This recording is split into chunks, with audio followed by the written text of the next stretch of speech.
break or I'ma have a flashback. Digging through the dresser like fucking where my mask at. Then mash back with the banger and damage shit and say fuck everything I learned in anger management. Hop back on some east side banning shit and push a nigga's top back when I let the cannon spit. Start planning shit, premeditation. I'm in love with the streets again, rededication. Let me ask you this, man, because I get asked this a lot, and actually this was also one of my goals in prison, but I never got around to it, man. Were you ever fortunate enough to have relations or you know interact with a female CO? Yeah. Hey man, that's crazy because I think we all did. I think everybody in prison wanted that, man. We sitting there, we see these guards and these staff members, we all want to knock something, you know what I mean? But fortunately I did, bro. It's like, I think that was 2012, 2011, somewhere around there. I was in Donovan in San Diego, and I worked in the medical, they call it CTC at the time. That's what it's called, CTC. It's the medical between all, okay, this is how Donovan is built. Outside over there, they have a level 1 yard.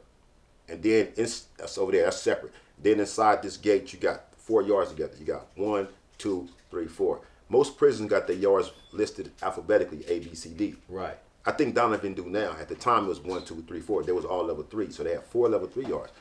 So anyway, the central CTC stands for Central something, I don't know. But it was right there in the middle. It's the main hospital everybody go. So I was fortunate to get a job in there as a porter. And remember, I don't know when you went through, man, one time in the CDC, they had MTAs. Right. Okay, they got rid of the MTAs, and they became all these free staff in there. So now you got all these free staffs in this prison. These bras walking around with scrubs and stuff like that. I'm like, damn, look at them. You know what I mean? And then Donovan was a prison known for that. A lot of people I know, bro, cracked the broad in Donovan working in that CTC infirmary over there. So I was always like, when they put me over there, I'm gonna crack something. Yeah. So you was trying to. Yeah, I was like, I want to get over there. So I messed around. I ran across this CO dude, man, he was a lieutenant up there at the time, and I knew him when he started. He was a rookie in Centinela when we opened Centinela up back in '94. He remembered me, so he pulled me over to be his porter. I was like, oh, good looking out. So now I'm over here. I'm a porter. I'm cleaning up and all that. I got myself in a situation, man, where I cracked one. Yeah. I cracked one, bro, and it was more so like, you know, it was, this is what I did, bro. I was just going to work every day, cleaning. I worked over there in the department they call medical billing and all that. They had people in there. They had a whole bunch of women there, free staff. So I was the porter. I go in there, empty their trash cans, sweep them off their floor, and do all that. So every day these ladies come and see me coming in here. A lot of dudes at the time that worked over there with me. They was the dudes that was coming to work trying to put on the chain and their brand new shoes and all their fresh stuff, thinking they finna crack something and come over there. They swag wasn't attractive. I was just in there with my state stuff on, state boots. They was just clean. Just clean, everything had a little crease in it, but not too much. And I just kept myself together, but I wasn't acting thirsty. Right. A lot of cats was acting thirsty. So this lady, she used to always see me come in there and she start, how you doing? Hey, how you doing? Like, all right. They're not supposed to talk to us, but she whispered and talked. So I done called her alone a couple of times, and she wanted to know about, you got kids and all this, that. So what I did was, I brought 2 pictures of my kids to work one day in an envelope. And I put them on the table, and I emptied the trash. I said, here. And she got it, she took it. So now I go back to where the porters hang out at. I'm wondering, when this girl gonna get back my pictures of my kids? She never get back at me. So then what she ended up doing, she ended up writing me from a fake address. And that's where I started from. And from there, I built on that and just went there with it. So you ended up having a full-fledged relationship? I know. Yeah, I had a full-fledged, had a full-fledged relationship with her in there, going to work every day, having sex in there every day. I was doing that. Coming back to you, I had the sack, I had everything in that joint. I was in there eating good. She bringing me food in there from Alberto's. That's how we got cracked after, because she brought her. Okay, well let me take you back a little bit, because you ran through that so fast. I know my viewers when they hear this. Man, so yeah, I know. That's a good one. So okay, hold on. Let me ask you. So, where did you guys find time like to interact, to spend time with each other and stuff like that? You know, break it all down for us, man, because I always get asked this. You know, how does that work? Every situation is different. Donovan was so, man, I don't know what they was, man. They was so loose with it. This is what they did. They got, you know how them detainers that be at the chip yard, right? The back of the trucks. Okay, they got 4 of them behind the medical spot. Now, they had a lot of medical supplies in there. So I was the head porter in there. I became the head porter in there. And okay, she ended up leaving from one department, and she ended up working for my manager, which is the compliance coordinator. So she became her secretary. So when she became her secretary, she had the keys to get on the golf court, take some of the porters, go around the prison and do wherever you go to do. So now behind it, they had a whole lot of medical supply. We had wheelchairs and all crutches and all that. So 4 different containers. So we had the key there. So sometimes things was a mess back there. And at one point they said, hey, can you take him back there and y'all go ahead and organize everything back there in the back? Right. It was like, so now you and this girl, you guys get the opportunity to be alone in this big old giant container. yeah, 4 of them. Okay. And it's like 2 on this side, 2 on this side. And then the spot is right here. So we be back there, man. So she started bringing food first. She always bringing food in there. So we eating monsters and stuff like that. And then, man, at first she was against it. She had kids. She didn't want to risk losing her job. Right. And I respect that. But just being around me every day, she just couldn't resist it. Then at one time she gave me a kiss in there, and then she was like, okay, I ain't gonna never do that again. That's all I'm gonna do. Like, okay. Okay, I got you. And then next thing you know, we at it, right? Yeah. And then that's all we gonna do. And then before you know it, the pants is coming down up in that joint. So let me ask you this real quick, because doing a lot of time myself, man. So how was it feeling like after you got a chance to kiss her for the first couple of times, and then you'd go back to your cell and you think about it, man? What was that like? Well, I had been down like 12 years at that time, right, on my term, so I hadn't been with nobody, bro. I was just like in there, like I was writing females from, they had them little pen pal sites, writerprisoner.com. I was dealing with chicks in Minnesota and all that. So to finally kiss her, right. It's been 12 years. I ain't kissed nobody, I ain't no visits, so to kiss her, I was like, wow. And that just had me over the top. I'm like, feeling myself at the time. Then it just went from there, bro. One thing led to another. Because, I think that dudes don't realize, like you say, man, you had done 12 years, and I know what it's like to go for long periods of times without interaction or touch or even the smell of a woman, man. So that must have been miraculous, because like I say, I know that's a dream of a lot of convicts, man, to try to get them a woman in prison who works there. So okay, so go ahead. So then you eventually you kiss her and. Yeah, we start kissing. We just start kissing a lot. We started going just kissing and grinding and all that type of stuff. She wouldn't want to go all the way, but it got to the point where she was just like, "Let's do it." You know what I mean? I talked her out her drawers. You know what I mean? I talked her out her drawers. It was just, and it just went from there, man. I was go to work, go through the metal detector, all that from the yard, to go over there, do my cleanup, all that, get it in. Sometimes I get it in like 2 times a day, bro. And go back to the yard and go back to my cell, and I'd be feeling like a king. Like, damn, I'm over here. I'm getting it in. I'm back in the cell. My cell leader helped me. I'm like, he knew what was going on, but I'm like, man, I just feel like, I don't know. At the time that Jay-Z's song, the American Gangster came out, and it's a song Jay-Z had, and I used to always play that song, man. That just made me feel like, damn, I was boss. That's how I was, bro. So let me ask you, did you have her bringing you in contraband? Did you have her, because you said earlier she was bringing in food. Did you making a request to ask her to bring you certain type of stuff? Man, you know what's crazy? She volunteered on her own, bro. I didn't. It's like, she started just bringing me tobacco. And, started selling tobacco. Then she started just bringing me some little personal weed just for myself. Right. And don't sell this because somebody will tell on you. So then, because this is stuff she had because she smoked.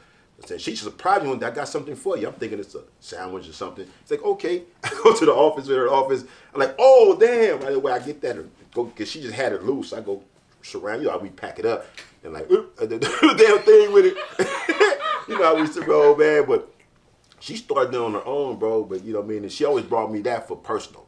So I go back to the cell, man. I sit up in there, man. At the count time, everybody go out, sit up in the cell, blow. I'm selling tobacco in there. I was low key. Nobody really knew what I was doing until I got caught. Yeah. But until we got caught, that's when they figured it all out. So how did you end up getting caught? And then how long had you guys been in a relationship before you got caught? Hey, man, I kid you not, bro. We used to ride around the yard. They got the golf course, right? She'd go to any yard. At this Donovan now is predominantly S&Y, I understand. I think they got one main line that's still good. Everything else is S&Y.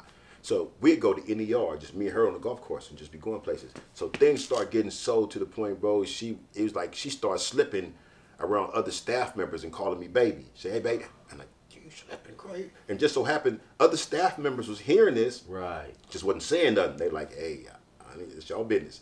And so that made it even better because hey, I'm finna go back here, dude. The other staff members allowing me and her to go in the cut, and we go back here and get it here real quick, and we jump back on it and go.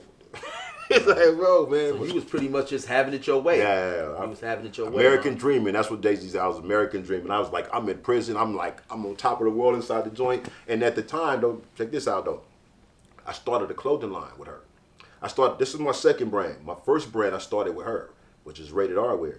I started that anonymous. So what I did, I already had like my logos and stuff because I got this. Okay, check. I was in Sentinel. I had a graphic art class. I created these logos. Okay, I've been had the logos on paper. Okay, I've been had it. We're waiting for somebody to help me do something with it. Now I'm with her. So this is really how I pulled her in before we got to the sex part. She met somebody in prison that was about something different than what the average convict is about in there. I like, look, this is what it is. I got a lot of time still to do. I've been down, had life. I'm trying to get out. I'm trying to raise this money for my attorney.